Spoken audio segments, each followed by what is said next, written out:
Hello dear bankers, नमस्कार। आप सभी दोस्तों का स्वागत है सीएआईबी इंपॉर्टेंट कंसेप्ट सीरीज में।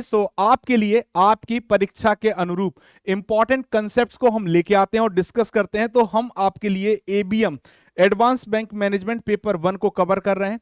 तो एबीएम जो कि हम लोग डिस्कस कर रहे हैं मॉड्यूल सी। आज का हमारा इंपॉर्टेंट टॉपिक है कमर्शियल पेपर, फैक्टरिंग और फोरफिएटिंग। इन तीनों इंपॉर्टेंट टॉपिक्स को आज हम लोग कवर करेंगे। ठीक है, नाउ स्टार्ट करते हैं। तो सबसे पहले मेरा नाम है अरविंद सर और आप जुड़ सकते हैं मेरे टेलीग्राम पर, जहां पर JAIB CAIB by Arvind sir, जहां पर आप एबीएम और CAIIB के रिलेटेड आपके डाउट्स, आपके लिए जो भी हम हेल्प कर सकते हैं वो उपलब्ध करेंगे। तो सबसे पहला टॉपिक है आज हमारा commercial paper. What is commercial paper?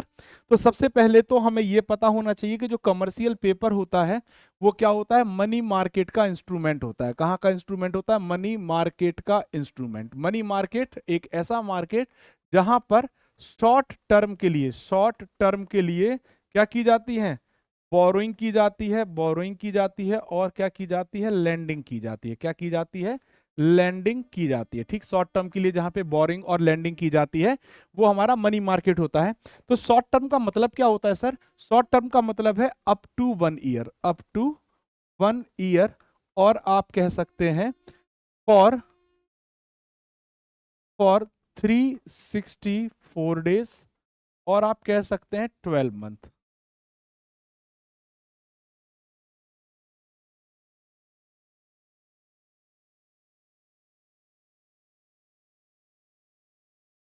ठीक है, तो अब हम जिस इंस्ट्रूमेंट को पढ़ने जा रहे हैं वो कहाँ का इंस्ट्रूमेंट है? मनी मार्केट का। ठीक है, तो कमर्शियल पेपर एक अनसिक्योर्ड मनी मार्केट इंस्ट्रूमेंट है जो कि इशू किया जाता है in the form of promissory note. ठीक है, तो जब भी हम बात करेंगे किसकी, पहले हम समझ लेते हैं। देखिए, जब भी हम बात करेंगे किसकी? कमर्शियल पेपर की, सीपी की। तो कमर्शियल पेपर जारी किसके द्वारा किया जाता है? बैंक्स के द्वारा, बैंक्स के द्वारा और फाइनेंशियल इंस्टीट्यूशंस के द्वारा। किसके द्वारा? फाइनेंशियल इंस्टीट्यूशंस के द्वारा, इंस्टीट्यूशंस के द्वारा। ठीक है, बैंक और फाइनेंशियल इंस्टीट्यूशन को जब लार्ज अमाउंट बोरोइंग करना होता है, लार्ज अमाउंट बोरोइंग करना होता है, लार्ज अमाउंट बोरोइंग करना होता है, तो मार्केट में वो क्या जारी कर देते हैं? मार्केट में वो क्या जारी कर देते हैं? Commercial paper. क्या जारी कर देते हैं? Commercial paper. क्या जारी कर देते हैं? कमर्शियल पेपर्स को वो इशू करते हैं और मार्केट से बोरिंग करते हैं। ठीक है दोस्तों, सो कमर्शियल पेपर को मिनिमम 7 डेज के लिए जारी किया जा सकता है, मिनिमम 7 डेज के लिए जारी किया जा सकता है और मैक्सिमम 364 डेज के लिए जारी किया जा सकता है। ठीक है दोस्तों, और मिनिमम एक कमर्शियल पेपर जारी होता है 5 लाख का, मिनिमम अमाउंट 5 लाख होता है और मैक्सिमम कितना हो सकता है? Multiple of 5 lakh, multiple of 5 lakh, 5 lakh. ठीक है, मल्टीपल ऑफ 5 लाख। ठीक दोस्तों, डन। अब देखिए ये है क्या? कमर्शियल पेपर की जब हम बात करते हैं, किसकी बात करते हैं? कमर्शियल पेपर की जब हम बात करते हैं, कमर्शियल पेपर की, तो ये एक प्रकार का क्या है? प्रोमिसरी नोट है। ये क्या है? एक प्रकार का प्रोमिसरी नोट। प्रोमिसरी नोट का मतलब क्या है कि जो व्यक्ति बोरिंग करता है, तो यहाँ बोरिंग कौन कर रहा है? बैंक और फाइनेंशियल इंस्टीट्यूशन। तो इन्होंने इसे मार्केट में इशू किया, तो इसके थ्रू ये प्रॉमिस करते हैं लेंडर से कि हम आपका पैसा जितने दिन के लिए जारी होगा उतने दिन के अंदर वापस करेंगे। तो ये क्या है? एक प्रकार का प्रोमिसरी नोट है, प्रोमिसरी नोट है। ठीक है दोस्तों, प्रोमिसरी नोट है। ठीक, अब देखो, बैंक और फाइनेंशियल इंस्टीट्यूशंस की जगह हम लिख दें यहां पे, इसे जारी कौन करता है? Highly rated corporates. कौन जारी करते हैं? Highly rated corporates. अब आप कहोगे हाईली रेटेड कॉर्पोरेट्स का मतलब क्या होता है सर? हाईली रेटेड कॉर्पोरेट्स का मतलब होता है ऐसे कॉर्पोरेट ऑर्गेनाइजेशन जिनकी क्रेडिट रेटिंग हाई है। यानी यदि कोई भी कॉर्पोरेट कमर्शियल पेपर जारी करके मार्केट से पैसा उठाना चाहता है, तो चूंकि ये एक प्रकार का क्या है? अनसिक्योर्ड इंस्ट्रूमेंट है। कैसा है? अनसिक्योर्ड इंस्ट्रूमेंट है, तो उनके लिए कुछ क्राइटेरिया होगा, जैसे कि मिनिमम नेटवर्थ। जो भी इशू करेगा, मिनिमम नेटवर्थ, नेटवर्थ उसकी कितनी होनी चाहिए दोस्तों? 4 करोड़ होनी चाहिए। कितनी होनी चाहिए? मिनिमम 4 करोड़ से नीचे नेटवर्थ है तो वो कमर्शियल पेपर जारी नहीं कर सकता। सेकंड थिंग, उसकी क्रेडिट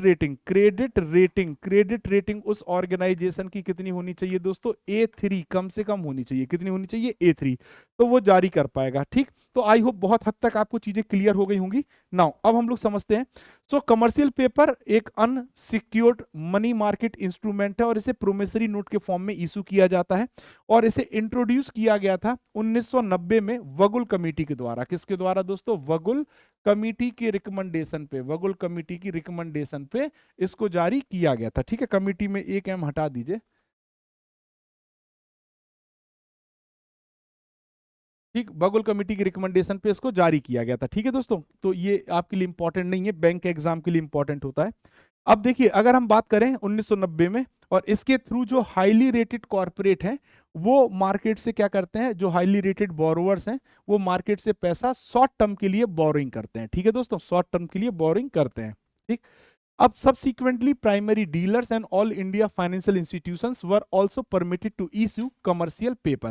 यानी अगर आप देखोगे तो जो हमारे प्राइमरी डीलर्स होते हैं या ऑल इंडिया फाइनेंशियल इंस्टीट्यूशंस हैं वो भी जारी कर सकते हैं कमर्शियल पेपर्स को to meet their short term boring requirements, अल्प अवधि के लिए जो उनकी बोरिंग रिक्वायरमेंट्स होती हैं उनको फुलफिल करने के लिए। ठीक है, नाउ क्राइटेरिया क्या है इशू करने का? मैंने ऑलरेडी आपको बताया कि a company would be eligible to issue commercial paper provided its tangible net worth is not less than 4 crore.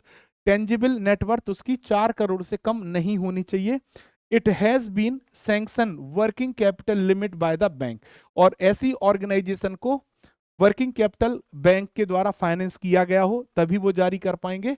The account is classified as standard, और उनका अकाउंट क्या होना चाहिए? स्टैंडर्ड, यानी एनपीए में नहीं होना चाहिए। तो ये 3 कंडीशन है। चौथी कंडीशन क्या है कि अगर कोई भी ऑर्गेनाइजेशन कमर्शियल पेपर जारी करता है तो मिनिमम क्रेडिट रेटिंग सीपी को जारी करने के लिए A3 होना चाहिए। क्या होना चाहिए दोस्तों? A3। तो ये 4 कंडीशन जो फुलफिल करेंगे वो कमर्शियल पेपर को मार्केट में इशू कर पाएंगे। अब जब भी कमर्शियल पेपर मार्केट में इशू किया जाएगा तो मिनिमम 7 डेज के लिए और मैक्सिमम 1 ईयर के लिए जारी किया जा सकता है। क्यों maximum 1 year? Because it is the instrument of money market, ये मुद्रा बाजार का इंस्ट्रूमेंट है। अब इसमें निवेश कौन कर सकता है? इंडिविजुअल निवेश कर सकते हैं, बैंक्स निवेश कर सकते हैं, अदर कॉर्पोरेट बॉडीज जो कि रजिस्टर्ड है, इनकॉर्पोरेटेड है इंडिया में, and un incorporated bodies, non resident Indian, foreign institutional investors eligible हैं इन्वेस्ट करने के लिए कमर्शियल पेपर्स में। ठीक है दोस्तों, नाउ अगला पॉइंट क्या कहता है? अब अगला पॉइंट हमारा है फैक्टरिंग। तो कमर्शियल पेपर आई होप सभी दोस्तों को क्लियर हो गया होगा, समझ में आएगा फैक्टरिंग क्या होता है। तो this is the method for financing the receivables of a business enterprises. यानी कोई भी बिजनेस एंटरप्राइज अगर है, कोई भी बिजनेस एंटरप्राइज है और उसने क्रेडिट पे सामान बेचा है, किस पे? क्रेडिट पे सामान बेचा है, तो इसका जो अमाउंट इनको मिलेगा उसे कहा जाता है ट्रेड रिसीवेबल्स या रिसीवेबल्स। क्या कहा जाता है? रिसीवेबल्स। रिसीवेबल्स जो इनको मिलना है, इस रिसीवेबल्स के आधार पे ये क्या ले सकते हैं दोस्तों? फाइनेंस करवा सकते हैं। इसी को हम फैक्टरिंग कहते हैं। सो जो भी ऑर्गेनाइजेशन इनको फाइनेंस करेगा, इनको क्या करेगा? फाइनेंस करेगा, उसे कहा जाता है फैक्टर। क्या कहा जाता है? फैक्टर कहा जाता है। क्या कहा जाता है? फैक्टर कहा जाता है ना। अब ये कोई भी फाइनेंशियल इंस्टीट्यूशन हो सकता है, ये कोई भी फाइनेंशियल इंस्टीट्यूशन हो सकता है। So banks are permitted to do this business, यानी बैंक भी फैक्टरिंग की सर्विस प्रोवाइड कर सकते हैं लेकिन थ्रू सब्सिडरी और डिपार्टमेंटली। ठीक है दोस्तों, फुल फ्लैश नहीं कर सकते हैं। नाउ अगला पॉइंट क्या आता है? अंडर द फैक्टरिंग, जब फैक्टरिंग की सुविधा की बात करें, the factor not only purchase the book डेप्ट और receivables of the client but also control the credit given to the buyer and administer the sale ledger. तो अब देखिए सिंपल सी बात है कि जो बिजनेस एंटरप्राइजेस ने जिसको अपना सामान बेचा वो क्या था? बायर था। क्या था? बायर। ठीक, अब इन्होंने जो इनके ट्रेड रिसीवेबल्स थे, क्या थे दोस्तों? ट्रेड रिसीवेबल्स थे। उस ट्रेड रिसीवेबल्स को इन्होंने क्या किया? फैक्टरिंग कराई। किसके पास? फैक्टर के पास। ठीक है, अब जो फैक्टर फाइनेंस कर रहा है वो ना सिर्फ इनका जो बायर था, बायर से ही पैसा वसूलेगा ना, तो बायर का सिर्फ वो कंट्रोल क्रेडिट मतलब client, but also control the credit given to the buyer. अब ये जो क्रेडिट दिया गया इसको भी कंट्रोल करेगा और साथ ही साथ सेल लेजर को भी कंट्रोल करेगा बायर के। So the purchase of book debts receivables can be with recourse और विदाउट रिकोर्स। अब यहां दो वर्ड आए, विद रिकोर्स और विदाउट रिकोर्स। इसका मतलब क्या है समझिएगा। जो पैसा बिजनेस एंटिटी को बायर को देना था, ठीक, वो इन्होंने फैक्टरिंग से डिस्काउंट करा लिया। अब ये पैसा इनको तो मिल गया। अब ये पैसा ये किससे वसूलेंगे? बायर से। किससे वसूलेंगे दोस्तों? बायर से। किससे वसूलेंगे? बायर से वसूलेंगे। ठीक है, या बायर से इनका रिलेशन होगा। मान लीजिए बायर ने क्या कर दिया? डिफॉल्ट। क्या कर दिया? डिफॉल्ट कर दिया पेमेंट में। तो ये फिर पैसा किससे मांगने जाएंगे? बिजनेस एंटरप्राइजेस से, यानी सेलर से, जिन्होंने क्या किया है दोस्तों? सेलर ने, जिसने सेल किया। ठीक, तो जब ये मतलब एक ऐसा एग्रीमेंट जहां पे बायर के डिफॉल्ट होने पे जिम्मेदारी किसकी बनती है? बिजनेस एंटरप्राइज या सेलर की, तो उसे कहा जाता है विद रिकोर्स। क्या कहा जाता है दोस्तों? विद रिकोर्स कहा जाता है। क्या कहा जाता है? विद रिकोर्स कहा जाता है। रिकोर्स कहा जाता है। ठीक है, जहां पर सेलर की जिम्मेदारी खत्म हो जाए, इनको सिर्फ मतलब अब इन्हीं से रहेगा, इनकी कोई जिम्मेदारी नहीं, तो उसे कहा जाता है विदाउट रिकोर्स। क्या कहा जाता है? विदाउट रिकोर्स कहा जाता है। विदाउट रिकोर्स कहा जाता है। ठीक है दोस्तों, डन, क्लियर हो गया? दोनों पॉइंट क्लियर हो गए होंगे। चलो अगला पॉइंट। अब देखिए क्या लिखा है, if it is without recourse, यानी विदाउट रिकोर्स का मतलब क्या है कि क्लाइंट की कोई जिम्मेदारी नहीं होगी। किसकी? बिजनेस एंटिटी या एंटरप्राइज जो सेलर थी, जिसने अपना फैक्टरिंग कराई थी ट्रेड रिसीवेबल्स को फैक्टर के पास, उसकी कोई जिम्मेदारी नहीं होगी। तो वही लिखा है, if it is without recourse the client is not liable to pay to factor in case of failure of the buyer to pay. ठीक है, अगर बायर फेल कर देता है पे करने में, तो क्लाइंट की कोई जिम्मेदारी नहीं होगी। So banks offering factoring service में decide percentage of invoice to be paid upfront base on their own assessment. तो बैंक कितना फैक्टरिंग के तहत पैसा प्रोवाइड करेगा, ये इनवॉइस के आधार पर बैंक खुद डिसीजन करेगा, असेसमेंट करेगा, और ये डिपेंड करेगा क्रेडिट वर्दीनेस ऑफ द असाइनर और बायर। तो ड्यू डिलीजेंस कैरी आउट किया जाएगा इसमें, और अदर कमर्शियल कंसिडरेशन को भी ध्यान में रखा जाएगा जब फैक्टरिंग की सुविधा बैंक क्या करता है? ऑफर करता है। ठीक है, अब इसी प्रकार होता है फोरफिएटिंग। जब हम फोरफिएटिंग की बात करते हैं तो फोरफिएटिंग क्या होता है? This is similar to factoring, but is used only in case of export and where the sale is supported by bill of exchange और promissory note। तो देखो, जैसे अभी आपने देखा कि एक सेलर था और एक कौन था? बायर था। ठीक है, तो सेलर ने क्रेडिट पे सामान बेचा था, तो इसके पास जो भी रिसीवेबल्स थे उसके आधार पे फैक्टर ने क्या किया? फैक्टरिंग कर दी। ठीक, सेम ऐसा ही प्रोसेस होगा। ठीक, बशर्ते उसमें क्या होगा? ये जो पूरा काम किया जाएगा वो एक्सपोर्ट इंपोर्ट में किया जाएगा, तो ये एक्सपोर्टर होगा और ये क्या बन जाएगा? इंपोर्टर। और जो फैक्टरिंग कर रहा था ऑर्गेनाइजेशन, वो बन कराएगा फोरफिएटर कहलाएगा। ठीक है दोस्तों, तो ये क्या सेवा कहलाएगी? फोरफिएटिंग। तो अब यहाँ पे मान लीजिए किसी ने एक्सपोर्ट किया है अपना सामान, है ना, क्रेडिट पे। ठीक है दोस्तों, तो इसके जो भी बिल्स होंगे उन बिल्स को फोरफिएटर क्या कर देगा? डिस्काउंट कर देगा। ठीक है, तो financiers discount the bills and collect the amount of the bill from the buyer. जब डिस्काउंट कर देगा तो ये पैसा फिर किससे कलेक्ट करेगा? इंपोर्टर से कलेक्ट करेगा। फोरफिएटिंग इज ऑलवेज विदाउट रिकोर्स। ये जो भी ट्रीटमेंट होता है विदाउट रिकोर्स होता है, यानी एक बार जब डिस्काउंट कर दिया तो फिर यहाँ एक्सपोर्टर की कोई जिम्मेदारी नहीं होगी, इनको पैसा सीधे किससे वसूलना होगा? इंपोर्टर से। So therefore the exporter does not carry the risk of default by the buyer.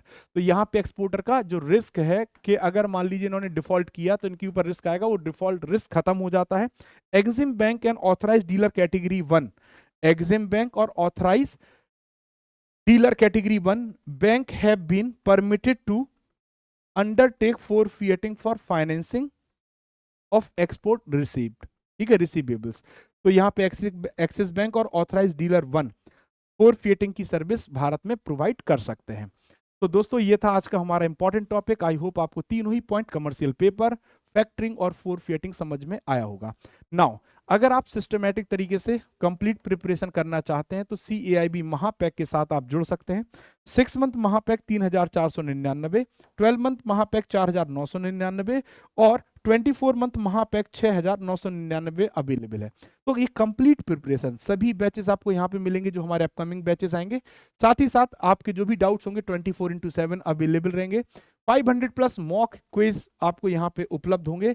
आपको live classes, recorded classes, 15 plus batches, complete preparation under the one roof और one stop solution, that is called CAIB Mahapack. आप join कर सकते हैं दोस्तों। साथ ही साथ हमारा नया batch goal CAIB foundation plus MCQ batch June 2025 भी आ गया है। 2,499 में आप इसको सब्सक्राइब कर सकते हैं।